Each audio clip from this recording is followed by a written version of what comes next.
Bumper मतदान हुआ आखिरकार, जो हमने सुबह की बातचीत में आशंका जताई थी, जैसी 65% के आसपास, 65% के आसपास मतदान हुआ है और यह पिछली बार से 5% ज्यादा है।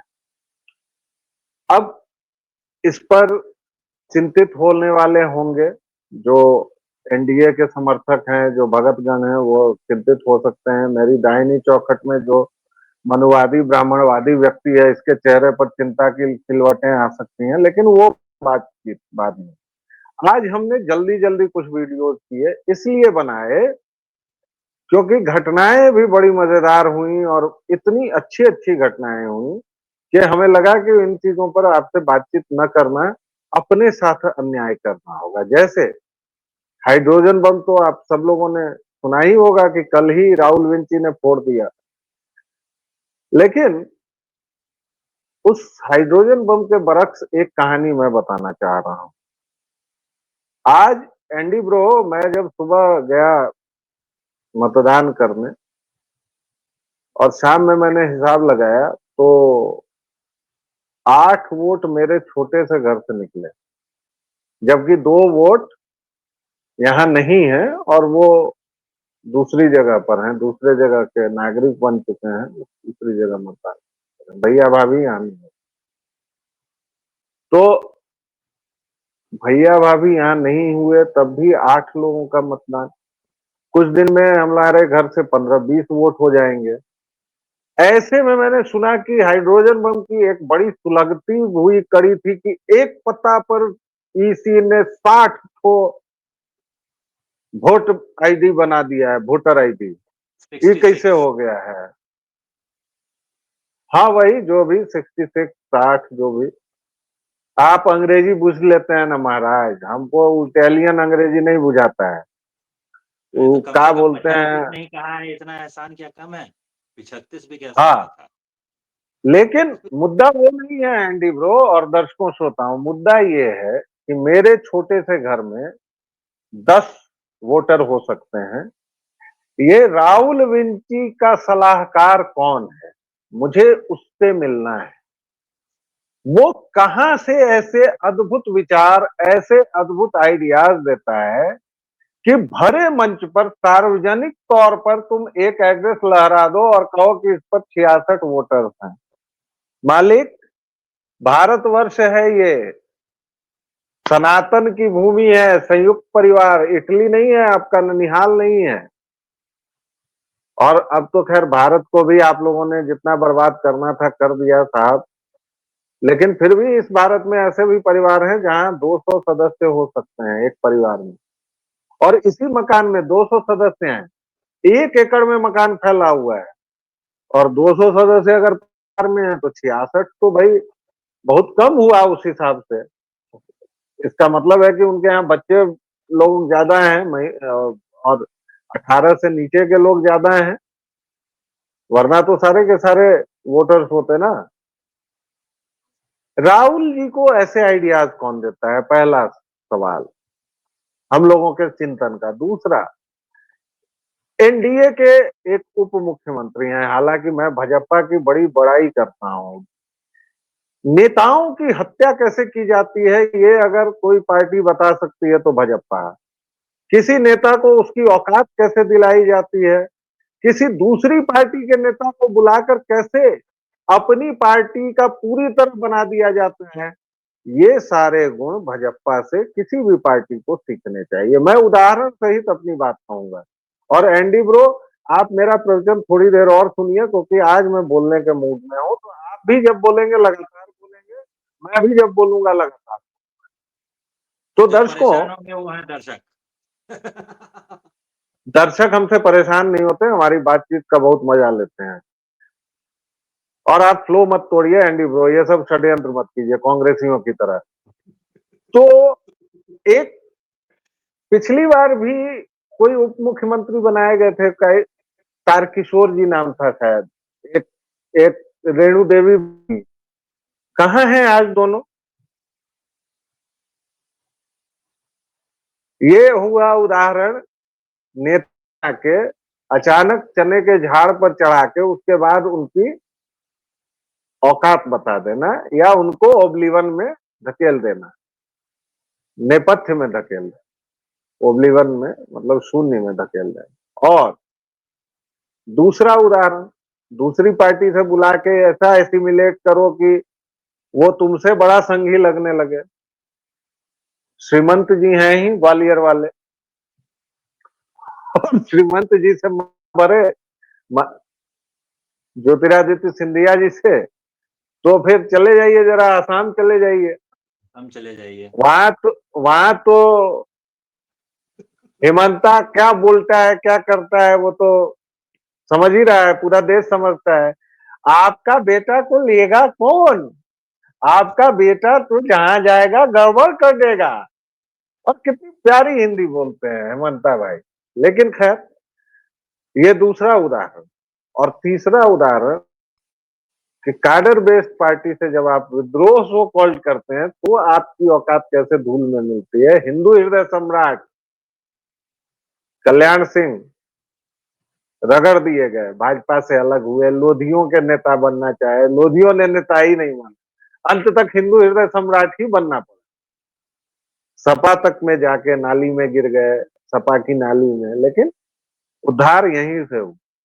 उमा भारती जी गई आई गई, उद्धार यहीं से हुआ। एक और गंगा जी का कैडर जो बेस्ड, काम देखते हैं, गंगा जी का मिशन चला रहे हैं जो आजकल बनारस में बैठ करके, बहुत बड़े नेता वो भी हाँ वो करते थे। हाँ, नाम आप नहीं लेते हैं ना, नाम लेके बताया कीजिए भाई, जनता की स्मृति बड़ी ये होती है। ये वाले नेताजी का नाम बता दीजिए दर्शकों को भाई, ऐसे मत कीजिए आप। अरे नेताजी का नाम हम खुद ही भूल गए। अब कोशिश करने पर अच्छा भी नेताजी का नाम नहीं याद आ रहा है, नेताजी की शक्ल याद आ रही है, दयनीय सी। तो किसी ज़माने में बहुत बड़े हिंदू नेता हुआ करते थे, आजकल गंगा को अविरल गंगा विनय अभियान। कटियार जी हैं क्या? विनय कटियार जी नहीं, की नहीं, बात विनय कर रहे विनय हैं आप? कटियार नहीं, दलित नेता थे, संघ वगैरह से काफ़ी समय तक जुड़े रहे थे। अच्छा, तो ख़ैर, खैर, अभी तो इस जब मुद्दे को जाने आपको देते हैं। याद आएगा तो आप आप अपना आप अपना कंटिन्यूड रखिए, अभी पहले ये देख हाँ, लिया जाए। तो इतनी मजेदार चीजें हुई और उसी एनडीए के एक डिप्टी सीएम है विजय सिन्हा जी, उनकी सीट भी फंसा ली है भाई ने। इतने तेजस्वी हैं, इतने मेधावी हैं कि उनकी सीट पर, डिप्टी सीएम की सीट पर भाजपा को पूरा प्रण लगा देना पड़ा, पूरी लगा देनी पड़ी। अभी भी सीट बची है कि नहीं ये नहीं कहा जा सकता है। मेधावी है, तेजस्वी है। अब इन सब घटनाओं को ये वामनवादी मनुवादी व्यक्ति कैसे डिफेंड करता है, जरा इसको भी देख लिया जाए। हाँ भाई, बताइए। राहुल दास से लेके, राहुल विंची से देखिए, लेके ये एक विजय सिन्हा एक तक पूरे बिहार में एक भांग खाली है क्या? एक जो अच्छा-सा उदाहरण आप भूल गए, अच्छा-सा उदाहरण बिहार के लोगों को याद आ जाएगा। एक यूट्यूबर हुआ करते थे, मनीष कश्यप। आ हा हा, दर्द हुआ, बड़े जोश दर्द होता है। बड़े बड़े जोश के साथ उछल-उछल के वो भाजपा में आए थे, भाजपा में शामिल हुए थे। भूमिहार नेता बनना चाह रहे थे, यूट्यूबर से नेता। तो ये प्रक्रिया जो थी वो उन्होंने काफ़ी अच्छी चलाई थी। शुरुआत का दौर उनका काफ़ी अच्छा रहा था, 9,000 वोट ले आए थे वो। मतलब तीसरे रैंक पर पहुँच जाना, 9,000 वोट ले आना पहले चुनाव में, ये एक बड़ी सफलता होती है। जिन लोगों को चुनाव की आदत नहीं है, उनको लगेगा कि 9,000 वोट बहुत कम होते हैं, 9-10 हज़ार वोट। लेकिन 9,000 वोट लाना एक बहुत बड़ी सफलता होती है। 9,000 लोग आपके समर्थन में आ जाएँ, ये कोई आसान काम नहीं होता। जिन लोगों को सेल्स वगैरह का एक्सपीरियंस है, उन लोगों को अच्छी तरह पता होगा। तो वो आए भाजपा में आने के बाद जो है वो जेल से निकलने के बाद भाजपा में आए, भाजपा में आने के बाद उनकी दुर्दशा हुई। तो उनकी दुर्दशा जो की गई, तो लगातार कैसे दुर्दशा की जाती है, तो जैसे ही आप थोड़ा कमज़ोर किस्म के होते हैं, तो आपके साथ जो शोषण किया जा सकता है, तो क्या-क्या शोषण किया जा सकता है, वो इस मामले में आप देख सकते हैं।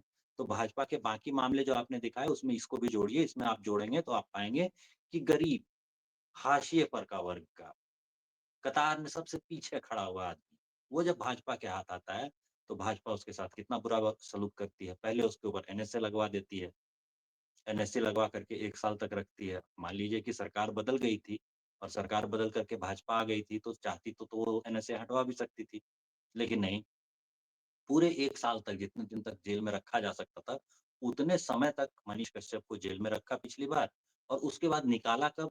ठीक चुनाव के समय, जिस समय फ़ायदा हो सके भाजपा को, उस समय उसको निकाला, थोड़े दिन यूज़ किया और उसके बाद यूज़ करने के बाद थ्रो कर दिया। अब बेचारे जो हैं वो जनसुराज से चिपक करके और उधर आगे बढ़ने की कोशिश कर रहे हैं।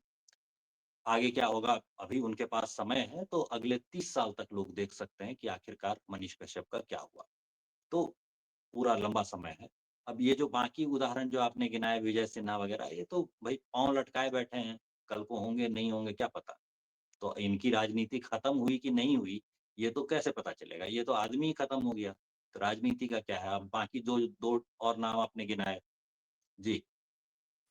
नहीं, उन पर बात करनी है, बात आज के इलेक्शन पर। बम्पर वोटिंग से देखिए, भक्तों में बम्पर वोटिंग बौखलाहट, डर का बम्पर माहौल है, वोटिंग का भक्तों बम्पर में डर वोटिंग का की वजह माहौल है। से बम्पर वो वोटिंग की वजह से डर का माहौल तो होना ही।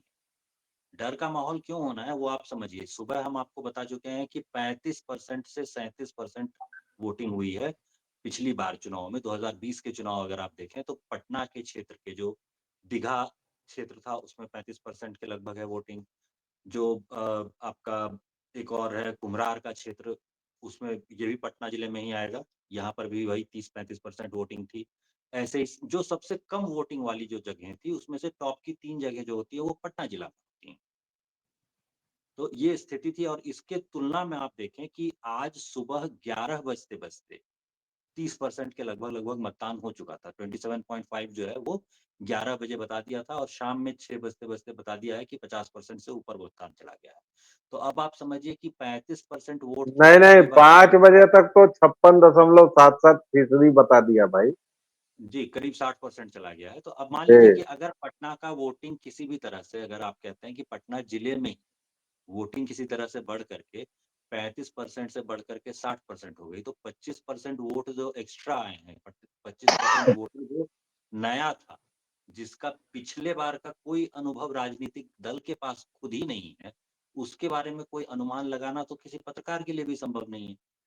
तो अगर 60% वोटिंग हो गई है, तो ये बिल्कुल ही, जिसको कहते हैं ना अच्छा, कि मतलब आप भी इस मुगालते में हैं कि कोई पत्रकार कुछ ठीक-ठीक अनुमान लगा लेता है।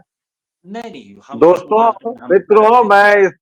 मैं इस पर आपसे कहना चाहूँगा मित्रों, इस आदमी को थोड़ी देर किनारे कर दे रहा हूँ मैं, क्योंकि पत्रकार इस धरती का सर्वाधिक अशिक्षित व्यक्ति होता है। एक-एक वाक्य ध्यान से सुनिएगा। पत्रकार, भारतीय पत्रकार इस दुनिया का सबसे अशिक्षित पत्रकार होता है। उसकी अशिक्षा या कुशिक्षा का स्तर उसकी भाषा से तय होता है। जैसे हिंदी वाला होगा तो थोड़ा अधिक शिक्षित होगा, अंग्रेजी वाला होगा तो उसका ऊपरी माला गायब हो सकता है, होगा या होगी जो भी। और अगर गलती से टीवी और डिजिटल वाला है तो फिर आपके लिए सहानुभूति है। इसलिए पत्रकार कोई अनुमान लगाता नहीं है साहब, सब के सब उस अंधे व्यक्ति की तरह हैं जिसे कमरे में छोड़ दिया गया है, और हाथी है और वो अंधा व्यक्ति है, और वह कभी सूंड को छू के लिख देता है कि हाथी माने खंभा, कभी वो कान को छू के लिख देता है कि हाथी माने सूप, और कभी वो पूंछ पूँछ को छू लेता है और छू क्या के कहता है देख कहीं देता रस्सी। है, कह देता है कि हाथी माने रस्सी। एक पत्रकार इससे, ये मैं बात कर रहा हूं जो पत्रकार हैं। बाकी जो अजीत अंजुम, रवीश टाइप के पार्टी के कार्यकर्ता हैं, और अधिकांशतः यही है, पत्रकार आपको कोई नहीं मिलेगा। मैं पार्टी के कार्यकर्ताओं की बात नहीं कर रहा हूँ, उनकी फिर उनकी अलग सलाहियत, अलग ये होता है, पीआर वालों की बात फिर अलग तो करनी होगी। चलिए मैं चलिए पत्रकारिता इस कर, वाक्य को खैर चलिए इस आइए। वाक्य को इस वाक्य को फिर ऐसे कर लेते हैं ना, कि जो राजनीतिक कार्यकर्ता था, वो भी नहीं समझ पा रहा है, और राजनीतिक कार्यकर्ता जो कुछ पत्रकारों के वेश में आजकल घूम रहे होते हैं, वो भी नहीं समझ पा रहे हैं कि आखिर ये जो 15%, 20% नए वोट आ गए हैं, ये किधर जाएँगे? तो इसमें देखिए मेजर बताता हूँ, अब बता रहा हूँ, सुनिए। एक एक इस पर थ्योरी आई है, मैं आपसे साझा करना चाहता हूँ कि थियरी ये आई है कि एसआईआर में भी तो वोट कटे हैं, तो परसेंटेज उसका भी बढ़ाओ, पहली थियरी। हालांकि एसआईआर में 84,000 वोट ही काटे गए हैं, तो उससे कितना फर्क पड़ेगा।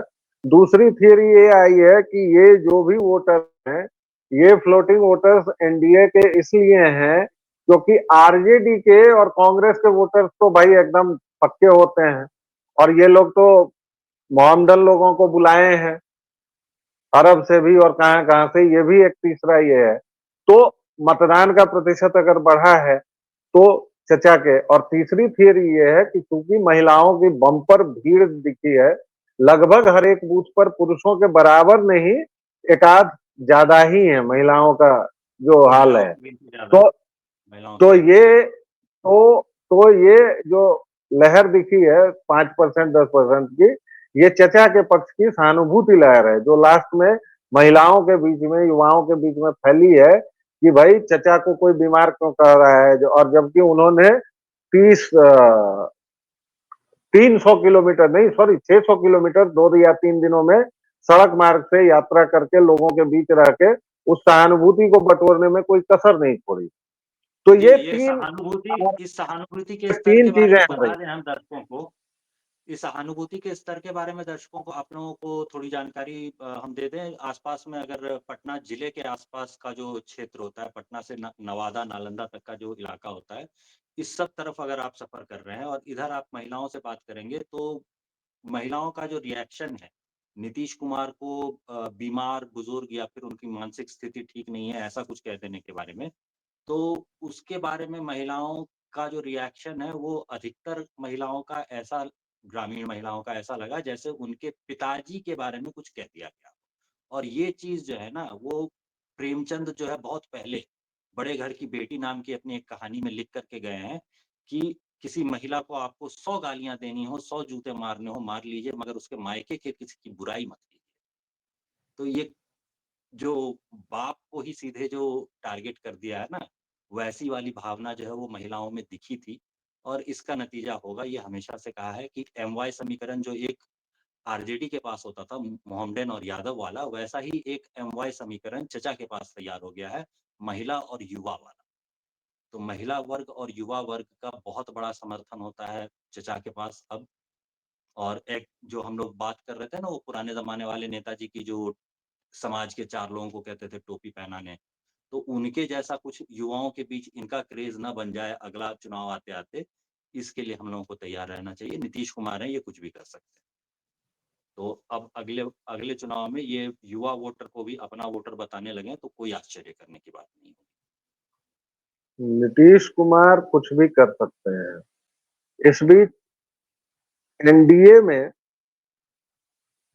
ये कहा जा रहा है कि भाजपा के लिए स्थितियां कठिन हो रही हैं, कई सीटें इसकी हैं जो फंस रही हैं, और जेडीयू, जो चचा कल तक बैगेज थे, अब वो बैग पाइपर हो गए हैं जिनके पीछे जनता जा रही है, और भाजपा फिर से कहार हो गई है जो चचा की पालकी ढोने को तैयार है। अब भाजपा की कौन कौन सी बड़ी सीटें फंसी हैं, आप देखिए, विजय सिन्हा फंस गए हैं, आलोक रंजन आपके यहाँ के सहरसा के वो फंस गए हैं, मैथिली ठाकुर की सीट फंसी तो जरूर है, वो अंतिम फंसी परिणाम में वो जीत जाए, जो भी हो जाए वो फाइनली हमेशा जीत, से फंसी हुई थी, वो शुरू से फंसी हुई सीट थी। लेकिन वो सीट फंस गई है अलीनगर की। अच्छा, अलीनगर की सीट फंस गई है, लेकिन दरभंगा ग्रामीण की जो है वो बढ़त आ रही है, लेकिन किससे? जेडीयू से, क्योंकि जेडीयू ने ईश्वर मंडल को टिकट दिया है, जो एकदम सामान्य पृष्ठभूमि, हमारे मोहल्ले में रहते हैं, उनको मैं जानता हूँ व्यक्तिगत तौर पर, हमारे मोहल्ले के वार्ड कमिश्नर थे, अभी भी शायद हैं। तो ये भाई साहब हैं। अब वो ललित यादव, दूसरी तरफ माफिया, तो ये टक्कर शायद इतिहास बदल जाए, क्योंकि ललित यादव को बहुत मजबूत कैंडिडेट माना जाता है, लेकिन कई बार इधर चुनाव रत्नेश जीत भी कुशवाहा चुके हैं। जाके फंस गए हैं। हाँ, वो तो होता ही है। इधर रत्नेश कुशवाहा आपके पटना में जाके फंस गए हैं, पटना साहिब में, और पटना साहिब में क्या, सम्राट चौधरी इधर तारापुर में फंसे हुए हैं। तो इतनी सीटें जब वीआईपी के लिए फंस गई हैं, जब मोटा भाई को 7 दिनों तक कैंप करना पड़ रहा है, तो इसका मतलब कि गुरु भाजपा से जो उसके कैडर एक अपना नेता लाओ की रट लगाए हुए हैं। ये अच्छा, बजप्पा यहाँ तो यहाँ भैया यहाँ सहारे यहाँ पर चल यहाँ रही है, बैसाखी पर चल रही है। यहाँ 2 चीज़ें मेरे पास ऐड करने के लिए हो जाती हैं। एक चीज़ ऐड करने के लिए ये हो जाती है कि बिहार भाजपा में सम्राट चौधरी वही होते जा रहे हैं जो राष्ट्रीय भाजपा में अमित शाह जी हैं। मतलब जैसे अमित शाह जी के आते ही बहुत सारे लोगों को अपनी अंतरात्मा की आवाज़ सुनाई देने लग जाती है, वैसे ही सम्राट चौधरी के आने पर भी बहुत सारे लोगों को अपनी अंतरात्मा की आवाज़ सुनाई देने लग जाती है। ये अभी-अभी गौर किया है क्योंकि बसपा के जो उम्मीदवार थे उन्होंने सम्राट चौधरी के समर्थन में अपना जो है वो हाथ खड़ा कर दिया और वो सम्राट चौधरी के साथ शामिल हो गए हैं कल। तो अब ये आप समझ सकते हैं कि कैसे जो है वो सम्राट चौधरी जो हैं और अच्छा इससे पहले भी कई बार वो इस तरह की हरकतों के लिए जाने जाते हैं कि कई लोग जो हैं वो सम्राट चौधरी से मिलने के बाद जो है उनकी अंतरात्मा जाग जाती है। ये चीज़ पहले से भी कही जाती है। तो कुछ लगता है कि सीडी वगैरह का ज़ख़ीरा जो है वो उनके पास भी है। लेकिन जी। जनसुराज ने तो आज ये इल्जाम भी लगा दिया है कि उसके प्रत्याशियों का अपहरण किया जा रहा है। वैसे अलीनगर के समय भी कुछ ऐसा कहा गया था कि गृह मंत्री जी किसको उठवा, क्या कुछ ऐसी बातें हुई हाँ, थी। वो किसी को कुछ बुला कहा करके गया उससे कि कुछ बात नेता किसी को बुला करके उससे बातचीत बात किए करने के हैं। लिए कहा गया था, तो ये बुला करके धमकाया गया, ये वो एक्सेट्रा, एक्सेट्रा। तो ये पागलपन जो है ना, ये केजरीवाल टाइप हरकतें जो हैं, वो केजरीवाल से सीख कर के ये आ गए हैं बिहार और वो सारी हरकतें जो वहाँ पे थी, ये अनर्गल ऐसा इल्ज़ाम लगा दो, जिसे साबित करने का कोई तरीका ही ना हो और झुठलाने का कोई तरीका ही ना हो। अब ये वैसा ही सवाल होता है ना, जैसे कोई अगर आपसे पूछ ले अचानक आकर के कि आपकी बीवी ने आपको पीटना बंद कर दिया क्या?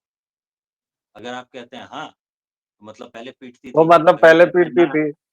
ना कहते हैं तो मतलब अभी भी पीट रही है। तो ये तो विचित्र टाइप का जो ये होता है ना कि बुला करके धमका रहा था। अब क्या बताएगा वो अमित शाह क्या कहेंगे कि नहीं भैया मैंने बुला करके धमकाया नहीं। अमित शाह के पास यही काम है कि ऐसी चीज़ों की सफाई देते फिरें वो बैठ करके। मंत्रालय कौन सँभालेगा? तो ये लेकिन यहाँ अच्छा कितनी शुरुआत मतलब शुरुआत वाली ये बात लोग शुरुआत दिमाग भी वाली नहीं बात जो लगाते हैं। नहीं नहीं शुरुआत वाली मतलब बात जो ये थी लोग उससे हाँ, लोग इतना भी नहीं सोचते हैं कि भाई देश के गृह मंत्री, देश के प्रधानमंत्री के बारे में आप कुछ पतित बात अगर कह रहे हैं तो आप देश की भी गरिमा के साथ खेल रहे हैं। 6-6 देशों के ऑब्जर्वर्स आए हुए हैं बिहार की चुनावी प्रक्रिया देखने और जिसमें विकसित देश हैं वो। और आप उनके सामने आज हमारे डिप्टी सीएम का जिसने भी देखा होगा वो कारनामा, तू दारू पी के आता है, तू गुंडा, मैं गुंडा, कितनी अच्छी छवि तो लेके गया होगा वो। सोच करके देखिए कि डिप्टी सीएम किसी की कार रुकवा करके और कह रहा है खड़ा होकर के कि इसने शराब पी रखी है और अभी पी रखी है और कोई पुलिसकर्मी या कोई वहां पर आकर के ये चेक तक करने नहीं कर रहा है कि भैया चलो इसका ब्रीथ एनालाइजर लगा करके ही देख लेते हैं कि अभी पी रखी है कि नहीं पी रखी है। हालांकि वो नहीं कर रहा था गुरुजी, जब आपने देखा उसका कारण था, क्योंकि वो व्यक्ति जब जाके ऑन कैमरा करवाया है अजय सिंह ने तो निगेटिव आया है। विजय सिन्हा इतने महान आदमी हैं। विजय सिन्हा अरे यार, आप उस आदमी का चेहरा नहीं देखते हैं। वो आदमी से नेता का इंस्पायरिंग भी लगता है। 3 फीट का तो आदमी है वो।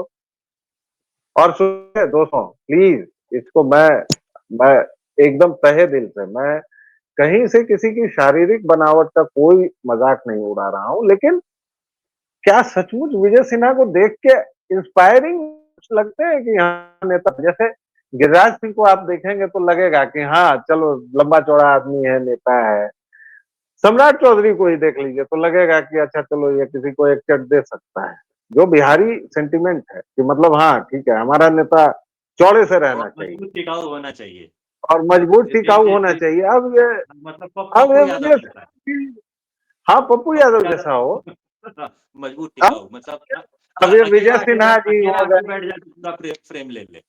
अभी आलोक भाई ऐसे ही किनारे पर जाए है ना। अब ये विजय से बिल्कुल, अब ये विजय सिन्हा है, पता नहीं कैसे हैं, क्यों इनको जनता जिता रही है, क्या इनमें खासियत है, मैं नहीं समझ पाता। क्योंकि विजय सिन्हा हो या जेपी नड्डा, मुझे एक ही तरह के लगते हैं, ये लोग एक ही तरह के हैं। दर्शकों श्रोताओं 24 मिनट हमने बातचीत कर ली, 1 मिनट और दे रहा 24 हूँ। मिनट में ये जो काम भाई की साहब बात थी वो बार तो बंद बता ही कह दी। रहे थे कि शुरू में जो हमने बात की थी, तो आप शुरू की बात अब अंत कर लीजिए प्लीज। हाँ, तो शुरू की बात जो थी वो ये थी कि जो आप वोट चोरी का बता रहे थे, उस समय आप कह रहे थे कि इसने भारतीय परिवार नहीं देखे इसलिए इसने संयुक्त परिवार नहीं देखा, इटालियन परिवार देखे होंगे शायद। तो इटालियन के साथ मुझे तुरंत याद आया, इटालियन कहते ही मुझे सिसिली याद आता है, सिसिली के साथ ही याद आता है माफिया और उसके साथ ही याद आता है मारियो पूज़ो ने गॉडफ़ादर नाम की एक बड़ी अच्छी किताब लिखी हुई है उसपे। तो अच्छी किताब जैसे ही हमने पढ़ी तो हमने सोचा कि भैया इसकी और भी किताबें अच्छी होंगी। तो हमने मारियो पूज़ो की लिखी हुई सारी ही किताबें पढ़ डाली हैं। उसमें से एक किताब होती है द सिसिलियन। सिसिलियन में माइकल कार्लियोनी जो वहाँ से भागता है ना जब न्यूयॉर्क अमेरिका से, तो 1 साल जो भाग करके छुप करके रहता है उसकी कहानी, कि कहाँ छुप करके रहता। तो वहाँ छुप के जहाँ पे रहता था, वहाँ उसने शादी की। और शादी जब करता है तो उसके घर जब वो जाता है, तो वहाँ पे उसके रिश्तेदारों से ही नहीं, जिन पड़ोसियों से अच्छे संबंध होते हैं, वो सब भी आते हैं और उस पूरे जॉइंट फैमिली में जाकर के वो मिलता है और बताता है कि मैं ये हूँ, मेरा परिवार ये है और मेरे परिवार के लोग अभी यहाँ नहीं आ सकते, लेकिन शादी में जो है वो उन सबका आशीर्वाद हमारे साथ है और ये सब बातें वो परिवार के लोगों को बता रहा होता है। तो इटली में भी उसी स्टैंडर्ड का और उसी साइज़ के जॉइंट फैमिली का एक्जिस्टेंस तो है, ये बात पक्का-पक्का कही जा सकती है। तो ये आदमी ना तो भारतीय परिवार देख कर के बैठा है, ना ये बैठ कर देख के आया है इटली का परिवार। ये जब भी प्लेन से उड़ता है, तो ये जाता है थाईलैंड, ये जाता है बैंकॉक। वहाँ परिवार का तो कोई कॉन्सेप्ट ही नहीं है। वहाँ तो वो फ्री लव या क्या कहते हैं उसको, ऐसा ही कुछ कहते हैं, जिसमें भावनाओं का कोई योगदान ना हो, सिर्फ़ शारीरिक संबंध जो है उसको ही देखा जाए। तो वैसे वाले संबंध जो होते हैं, वो सब जहाँ देखे जाते हैं, वो उन जगहों पर जाता है। तो वैसे ही सोच है, वही सोच वो कैरी कर रहा होता है, वही लेकर के वो बिहार आया होता है। तो थोड़ा-सा बुलेट पे घूम के प्रचार कर लिया, थकान हो गई, थकान दूर करने के लिए गए, तो जहाँ से वापस आए हैं, वहीं का स्टैंडर्ड, वहीं की सोच जो है, वो उठा कर के ले आए हैं और वही वो यहाँ लागू करना चाहते हैं। तो ये तो चलेगा नहीं। वैसे वैसे दर्शकों श्रोताओं, अब मैं इनसे माइक छीन ले रहा हूँ। आपको चलते चलते बड़ा जबरदस्त चुटकुला सुना देता हूँ।